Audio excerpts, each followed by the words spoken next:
Hello मेरे छोटे प्यारे भाइयों और बहनों। तो हमने बात की थी कल कि हम डिस्कस करेंगे सिलेबस के ऊपर, क्योंकि अगर आपको सिलेबस नहीं पता है तो आप तैयारी कैसे कीजिएगा।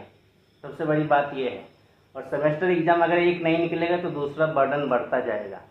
और ये चीज़ आपको कोई नहीं बताएगा कि सिलेबस मस्ट है, सिलेबस बहुत इंपॉर्टेंट है। चलिए आते हैं, डिस्कशन करते हैं सिलेबस पे। तो आपका टोटल जो एग्ज़ाम होगा 750 मार्क्स का होगा। कितने का? 750 का। अब उसमें से आपके कितने हैं सब्जेक्ट्स हैं आपके टोटल 5। और एक्सटर्नल के जो सेमेस्टर एंडिंग आप एग्ज़ाम दीजिएगा वो है 70 मार्क्स के। ठीक है जी।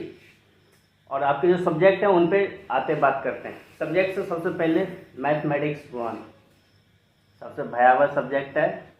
इसको ध्यान से नहीं पढ़िएगा ना तो इंजीनियरिंग हम किए हुए हैं, हमको पता है कि कितना बच्चा कहाँ लटकता है। दूसरा है अप्लाइड फिजिक्स। अप्लाइड फिजिक्स ये भी धांसू सब्जेक्ट है।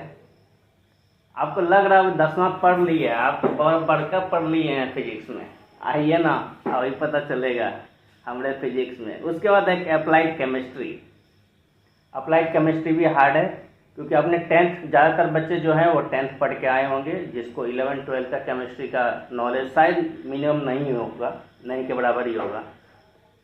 उसके बाद आपको इंग्लिश बोलने के लिए सिखाएगी बिहार सरकार, क्योंकि डिप्लोमा में इन्होंने बताया है कि इंग्लिश में कम्युनिकेशन के लिए एक सब्जेक्ट डाला गया है जिसका नाम है कम्युनिकेशन स्किल इन इंग्लिश।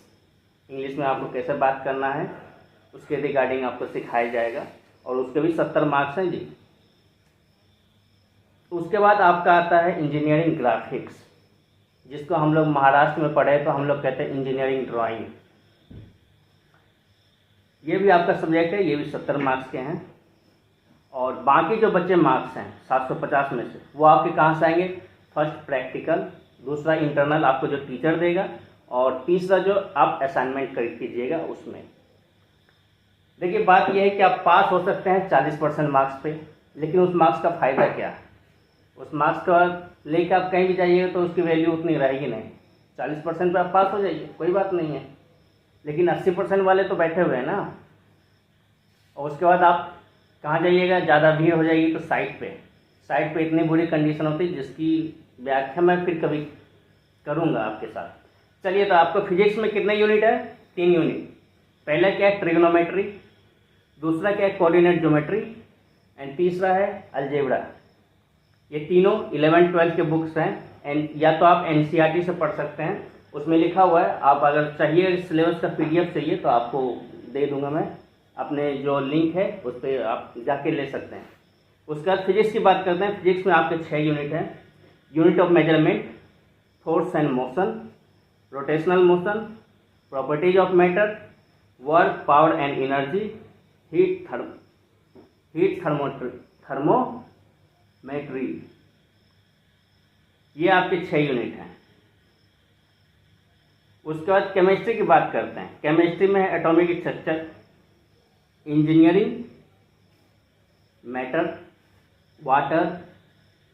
उसके बाद chemistry of physics and lubricant, electrochemistry. ठीक है।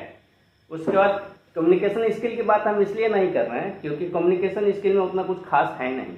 आपको यही बताया जाए कैसे बोलना है, ग्रामर कैसे लिखना है, और पढ़ना कैसे है, किस चीज़ को कैसे प्रोनाउंसिएट करना है।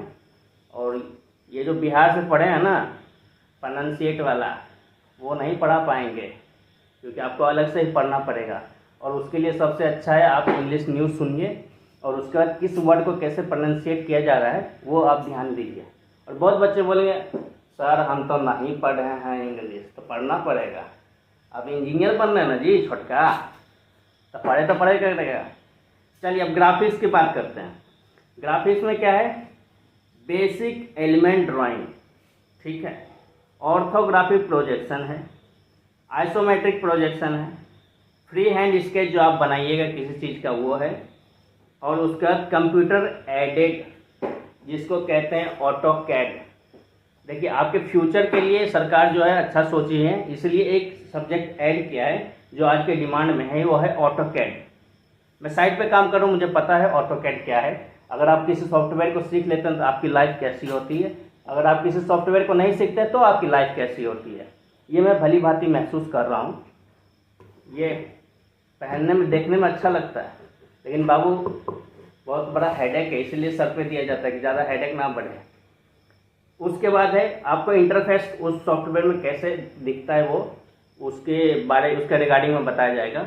और दूसरा उसमें ड्राइंग कैसे करते हैं ये ऑटोकैड बताया जाएगा। तो मेरे हिसाब से आप टारगेट कीजिए 80%। 80% मुझे मार्क्स लाना है, यानी 750 में से 150 अगर हम नेगलेक्ट करके जाते हैं तो आप सेफ जोन में रहिएगा। पास तो आप 40 तो भी हो जाइएगा ना, पास होकर कीजिएगा का भूंजा भी चाहिएगा जी, नहीं है ना।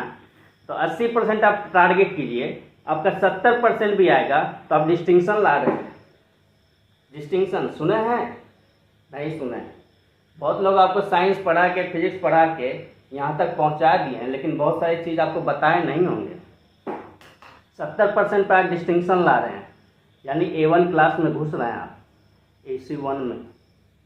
तो उसमें सफ़र कीजिएगा तो बढ़िया है, नहीं तो लोग तो जनरलों में जाता है। 40 नंबर लाइए ना, जनरल में मिलिएगा। और अगर बात बोलिएगा सरकार कुछ कर नहीं रहा है, पखाना महक रहा है, तो वैसे ही होता है। हर जगह आप महक जाइएगा 40 नंबर 40% मार्क्स लाइएगा, तो 40 के आप 60% मार्क्स लाइएगा ना, तब कोई वैल्यू नहीं रहेगा। इसीलिए हम चाहते हैं कि बिहार के बच्चे के पास टैलेंट की कमी नहीं है, नॉलेज की कमी है और बैल बुद्धि है। बोलने में बुरा लगता है, लेकिन चोरी करके अगर 10वां पास किया हुआ है तो उससे आप उम्मीद नहीं कर सकते हैं। और 70% बच्चा वैसा ही होता है। तो चलिए 10वां तक जो हो गया, आगे आप मेहनत कीजिए और हमारे साथ जुड़ के हमारे चैनल को अगर आप सब्सक्राइब करते हैं तो आपको मटेरियल मिलेगा, कंटेंट मिलेगा। और कंटेंट के लिए मेरे व्हाट्सएप ग्रुप, टेलीग्राम ग्रुप पे आप जा सकते हैं, जो लिंक नीचे दिया गया है, वहाँ जाके आप डाउनलोड कर सकते हैं। और पढ़ाई आज से ही शुरू कीजिए। आज से नहीं कीजिएगा, सेमेस्टर एंडिंग में ना धुआं निकल जाएगा, धुआं। फिर 40 मार्क्स भी आप चाहिएगा लाने के लिए तो नहीं ला पाइएगा। ये लिख के देते हैं कि हम भी बीटेक कर रहे हैं, BPSC निकाल रहे हैं। ऐसा वैसा हम लोग थोड़े हैं बिहार से पढ़ के, महाराष्ट्र से पढ़े हैं। महाराष्ट्र में जाओ ना 60% धुआं निकल जाता, 60% लाने में, बिना चोरी के। चलिए ठीक है, आपको डाउनलोड करना है कीजिएगा। और अगला जो वीडियो आएगा कंटेंट पे रहेगा और हम लोग आगे पढ़ाई शुरू करेंगे, जारी करेंगे। चलिए धन्यवाद।